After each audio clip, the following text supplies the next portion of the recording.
रसूल अल्लाह सल्लल्लाहु अलैहि वसल्लम ने फरमाया, अबुल वलीद कहो, मैं सुनूंगा। अबुल वलीद ने कहा, भतीजे, ये मामला जिसे तुम लेकर आए हो, अगर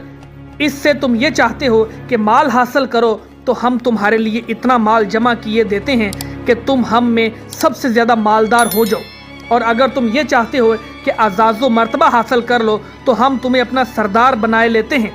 यहाँ तक कि तुम्हारे बगैर किसी मामले का फ़ैसला ना करेंगे, और अगर तुम चाहते हो कि बादशाह बन जाओ तो हम तुम्हें अपना बादशाह बनाए लेते हैं, और अगर ये जो तुम्हारे पास आता है कोई जिन भूत है जिसे तुम देखते हो लेकिन अपने आप से दफा नहीं कर सकते, तो हम तुम्हारे लिए इसका इलाज तलाश किए देते हैं, और इस सिलसिले में हम अपना इतना माल खर्च करने को तैयार हैं कि तुम शफायाब हो जाओ,